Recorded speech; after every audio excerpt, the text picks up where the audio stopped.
Hello friends, it's me, and today let's watch Film Theory, What is Disney's Body Count? Part 4 from the Film Theorist. Together, let's go. Let's start. Thank you.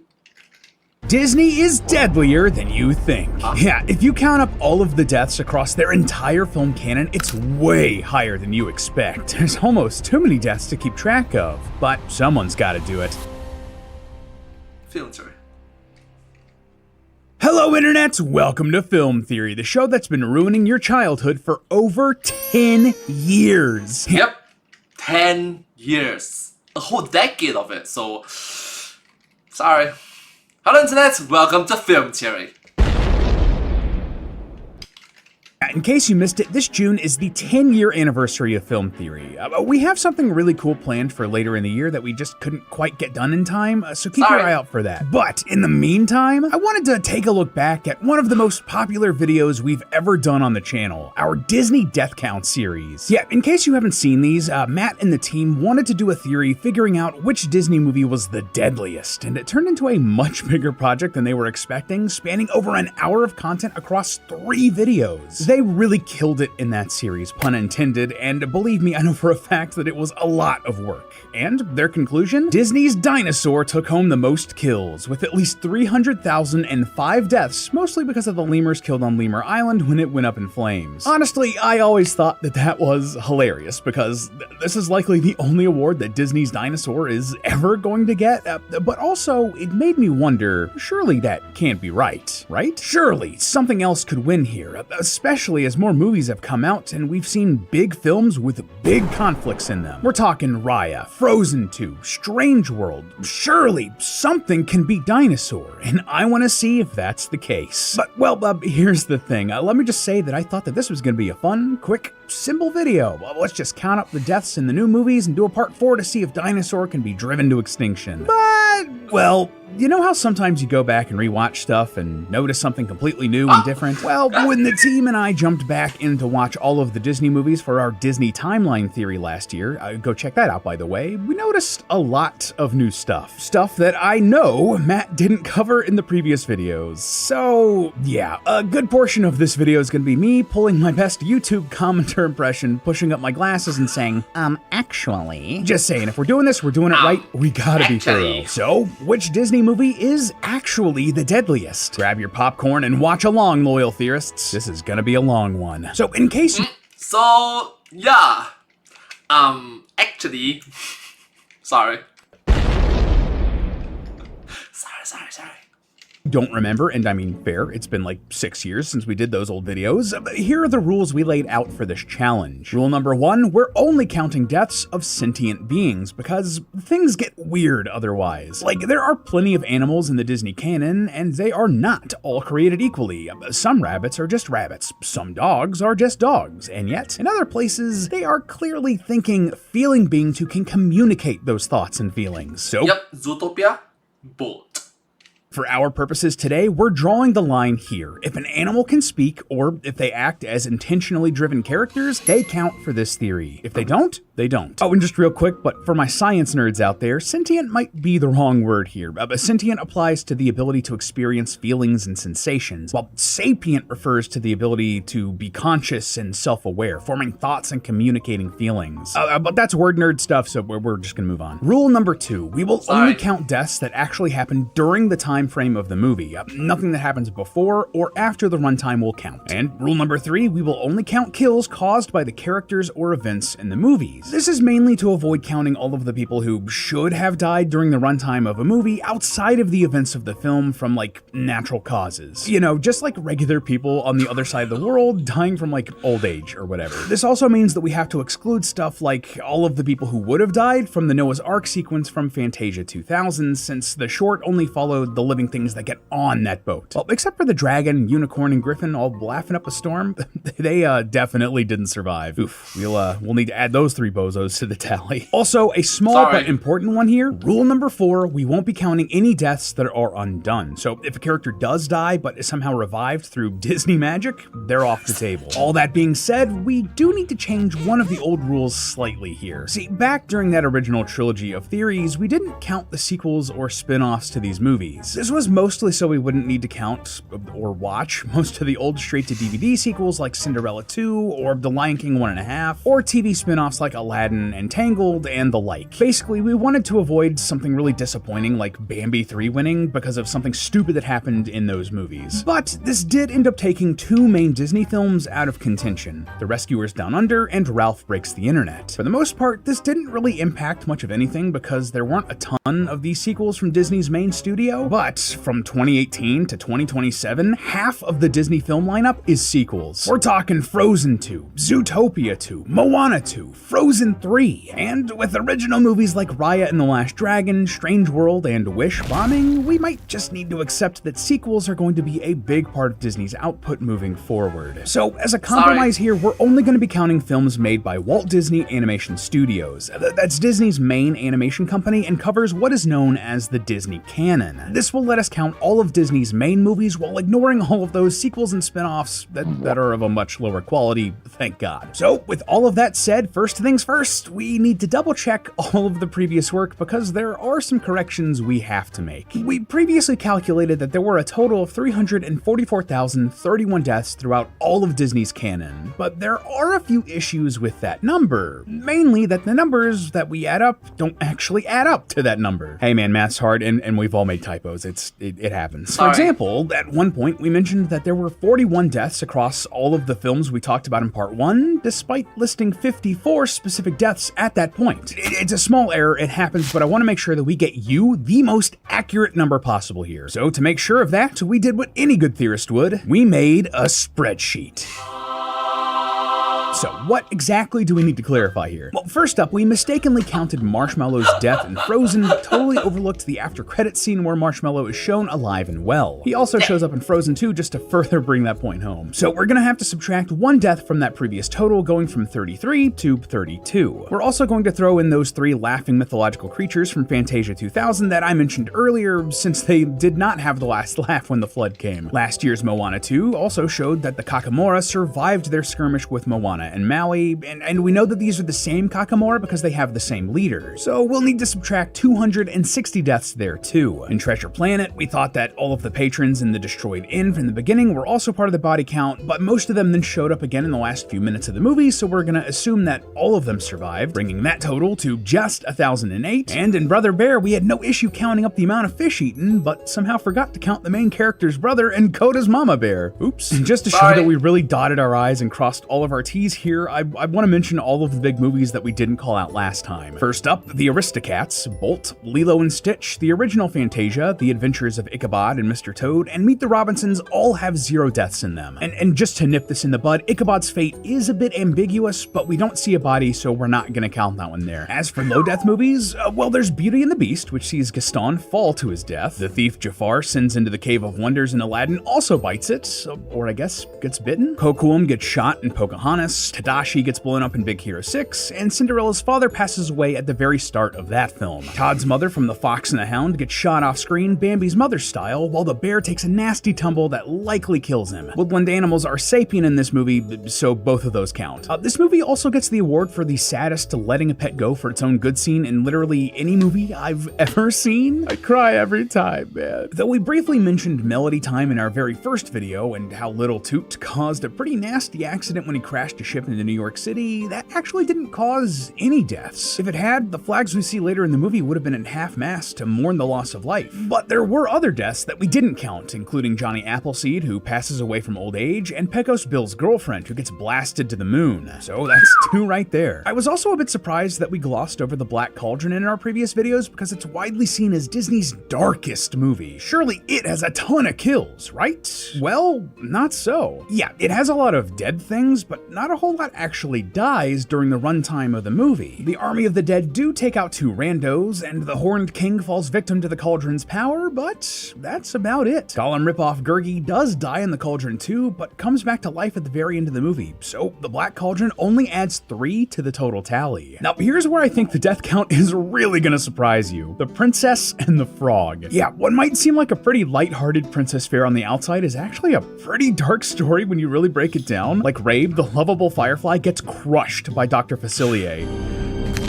That crunching sound is just so nasty. Hey man, at least Ray gets turned into a star in the afterlife. Dr. Facilier— do remember that all these are Disney. It's for kids. It's supposed to be family friendly.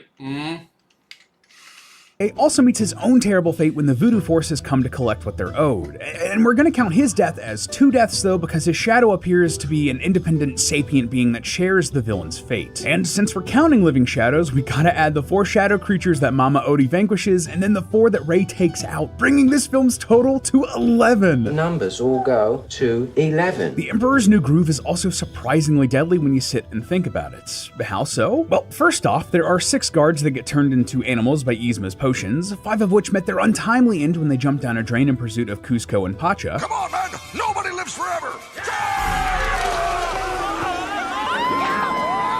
I think the one guard that asked to go home made the right choice here. As for the 6th death, well, there's a bug that gets eaten by a spider earlier in the movie. Now you might be thinking, hold up, that's just a bug, but remember our rules here. We're counting sentient beings who can feel and communicate, and listen to this, the bug calls out for help. Also, side note really quick, but the only animals we see speak in this movie have been transformed by Yzma's potions, so I think that this poor insect might be one of Yzma's victims. And then there's Tarzan, which starts stacking these bodies early on in the runtime, like literally the first scene, which shows a ship burning and sinking at the same time. For a ship of this type, the crew probably would have been about 30 people, which is an interesting coincidence because it's also the same number that was on the ship carrying the frozen parents. Anyway, but we can't count these based on our rules. Yo, what a coincidence. Yeah. Yeah, by the time the movie actually starts, everyone else on board appears to already be dead, since Tarzan and his family are escaping alone and not trying to help anyone else at all. So yeah, if Tarzan had started just 20 minutes earlier, we'd have a lot more deaths to log, but these casualties aren't technically in the runtime, so we can't. But cheer up, because there are still more to cover. The leopard Sabor kills Kerchak and Kala's baby gorilla and Tarzan's parents. Tarzan kills Sabor, Clayton kills Kerchak, and then hangs himself in what might be one of the most brutal Disney deaths ever. Man, this movie was not playing around, also with 6 kills total. So that brings the accurate death count from the prior 3 episodes of this series to 345,115, just based on all the films we've assigned concrete numbers to. And just let me say that, man, I can see why Matt always said that this series of episodes was so complicated to research. But I still think that we can find something that will beat Dinosaur. So let's hop into the new movies and see what we get. Alright, so yeah, much respect to MatPat for doing that back in the day, so yay. Thank you, sir. Got first up, Wish, which had 0 kills except for the movie's chances at the box office. Oh! Ouch! Oh! Burn! Oh. To be fair, they messed up big time. You know, room for improvements, don't get me wrong, room for improvements, but I'm doubtful about the IP. Sorry. Let's also get this one out of the way really quick. We see 1 death with the poacher that gets poached in The Rescuers Down Under. We also see the pilot in Strange World get killed, but he's the only one in that movie. And in Kanto, there's a flashback of Mirabel's grandfather getting killed. This movie also has Casa Madrigal getting destroyed, which is indeed a sentient being and part of the Madrigal family, but the town then put it back together in the final sequence, bringing the house back to life, so only 1 death there too. Next up, and the most recent movie so far, Moana 2. Yeah, this movie caused us to to go back and change all of the Kakamura deaths from the first movie, significantly reducing the number of kills in that film, but what about the new deaths in this movie? Well, we see the deaths of Moana's ancestor and his crew in a flashback, and Moana herself also dies, but then comes back as a demigod, so that doesn't count. All in all, that just adds another 3 deaths here. Oh, okay, so what about Raya and the Last Dragon? I actually have a lot of hope for this one to have a huge death count, which is an incredibly weird thing to say out loud, but regardless, think about it. If you didn't end up seeing this one, and you probably didn't considering the box office on this one, man, COVID was brutal. The conflict in Raya centered around an evil force known as the Droon terrorizing the land of Kumundra. They petrify every living creature they touch, human, dragon, or otherwise, into stone, and we see a ton of people get stonified here while there's a bunch of fighting in between. Surely there's a ton of death and destruction here, right? Well, not so. See, at the end of the movie, all of the stone transformations are reversed, basically unkilling everybody that the Droon killed. Even all of the dragons that have been stoned for centuries are released, so despite all of its violent battles, this dragon movie turned out to be quite toothless, with 0 deaths. Okay, I'm getting a little nervous that nothing's gonna rival Dinosaur here.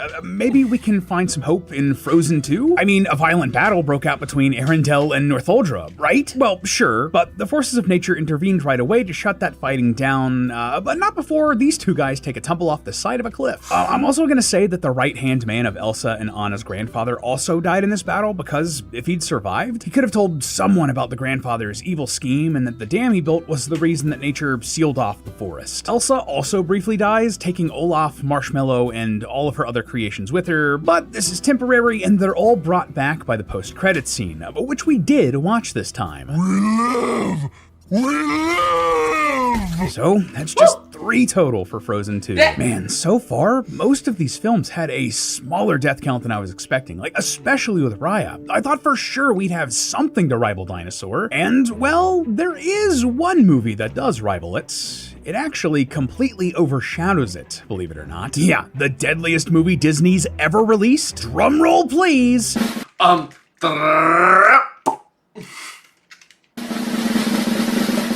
Ralph Breaks the Internet. Wait, really? Yeah, I know. I was surprised too, but this is legit. So how does this one possibly rack up so many deaths? Well, it's all thanks to this right here. Yeah, during the course of this movie, Ralph is cloned several times, with the group becoming a literal embodiment of Ralph's insecurities that rampages through the web. But wait, are we really going to be counting clones for this here? For real? And yeah, I know that might be controversial, but the answer is yes. When you really look at it, they fulfill all of the criteria we laid out for them to be sentient or sapient. They have thoughts and feelings. They can communicate and understand things. And, in fact, when the Ralphs combine into their giant Ralphzilla form, the protagonists are only able to stop it by talking things out, appealing to their humanity, their sentience. They check all of the boxes to count, so if you have a problem with this, don't take it up with me. I didn't make the rules. Anyway, Ralph is ultimately able to calm his clones down, telling them that everything will be okay and convincing them to let go of their insecurities. However, because each of these clones are made up entirely of Ralph's insecurities, by letting them go, they fade away. In the movie itself, this represents Ralph's emotional issues being resolved, but for our purposes today, oh my god, they're all dead! They literally disappear out of existence because they let go of the only thing keeping them together, and that's surprisingly dark when you really sit down and think about it. But okay. Wait. They're all gone in a good way. In a good way. In a very very peaceful, calm way. In a very positive way. Yeah. Down to brass tacks. The real question here is exactly how many Ralph clones make up Ralphzilla here? Well, at first I hoped that we might be able to do some math to figure it out. After all, Ralph's canon height is 9 feet tall, so we could theoretically do some pixel measurements here to get a rough estimate. But fortunately for us, we don't have to. Wait a minute, if 9 feet, that means I'm around the height of his chest level.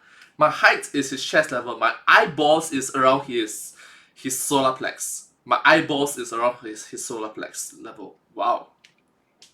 In fact, we have an official number. In an interview, the film's effects lead explained just how many Ralphs they needed to make up Ralphzilla and said that it took 550,000 Ralphs. Yeah, 550,000! That means that when they all faded away, we have to add another 550,000 deaths to our total tally. And believe it or not, that single-handedly makes Ralph Breaks the Internet the deadliest Disney film, knocking Dinosaur off the only pedestal it's ever been put on. So, well, to be fair, it broke the internet, I suppose. Yeah. All of that in mind, tallying all of these deaths together, Disney's total death count now sits at, another drumroll please! sorry. Oh, fun fact, the was because I learned German's language, 1, 2, 3, 4, 5, 6, 7, 8, 9, 10, and the word 3 means try. I say the word try so many times. 895,123. Almost 900,000 souls lost for our entertainment at the happiest place on earth. And I gotta say, something that really stuck out to me while rewatching all of these movies, despite Disney cranking out movies for nearly 90 years, it seems like 99% of the deaths all came from movies that came out in the last 30 years or so. Why? Well, the scope of Disney's films just continue to grow and grow. Gone are the days where a simple fairy tale would suffice. A princess in the woods hanging out with talking animals and tricking evil witches and all of that stuff. Now we're seeing gods fight titans, civilizations sink, the entire internet being put at risk, and things are only going to be getting bigger and bigger. Honestly, it's a question of when, not if, Disney's death count is going to top 1 million, and you best believe that we'll be here to count it when it does. But until then, Yep, 7 digits. Ugh. Remember that it's all just a theory. A film theory. And cut. Up next on Film Theory. Oh, so you thought putting 27 movies in a timeline was hard? You ain't seen nothing yet. Today we're putting more than 60 films into one cohesive timeline, creating the Disney theory to end them all.